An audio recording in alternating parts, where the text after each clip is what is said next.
The National Development Plan, supported by the New Growth Path and other programs, invites us to look beyond the constraints of the present to the transformation imperatives of the next 20 or 30 years. These imperatives are already apparent in the realities of the social and economic restructuring that is underway. The first reality is our demographic transition. 1 million young people leave school every year, and we need a package of reforms and measures that will improve education, training, and work opportunities for young people.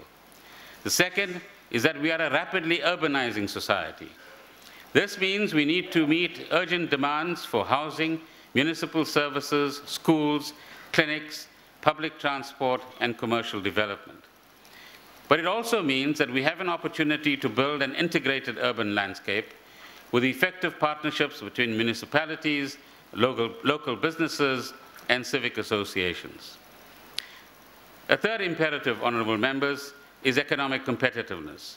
We need to invest in infrastructure, raise the productivity, and diversify our economy to create jobs and raise living standards. Improving the quality of education and training is an essential foundation of a more productive and inclusive growth path. Stronger links with Africa and other emerging economies are needed. We have to adapt to a low-carbon economy, including mobilization of a renewable energy potential. And finally, there is the social solidarity challenge that cuts across all of these, which is to build a more equal and inclusive economy that bridges our racial and other divides. These are the themes on which the NDP provides clear guidance, not just about strategic goals and objectives, but also about the practical difficulties and choices we face. There are substantial strengths on which to build: a well-established legal system, secure property rights, an effective tax system, world-class higher education institutions and science councils, established energy, transport, water, communications, and infrastructure networks, all of which will improve with the PICC programs that are coming into place. We have expertise and capacity in many areas in South Africa: mining, construction, retail, finance, logistics, and manufactured exports, and a sound macroeconomic and fiscal framework to support all of this.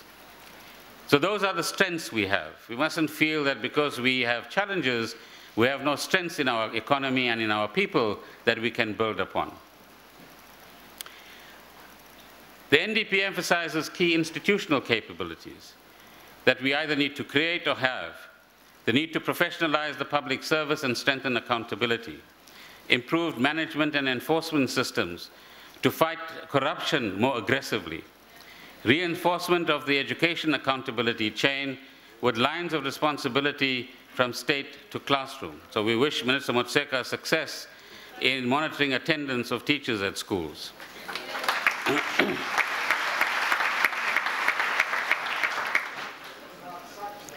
Improved planning and management of strategic infrastructure projects, which government is executing through the PICC. The NDP also highlights the need to lower the cost of living for households and to reduce the cost of doing business for small and emerging enterprises. Let me also reiterate the NDP's emphasis on uniting South Africans around a common vision. It proposes a social compact to reduce poverty and inequality and raise employment and investment, recognizing that progress towards a more equal society requires shared efforts across the public and the private sector and from all South Africans. And so the 2013 budget takes the NDP as its point of departure.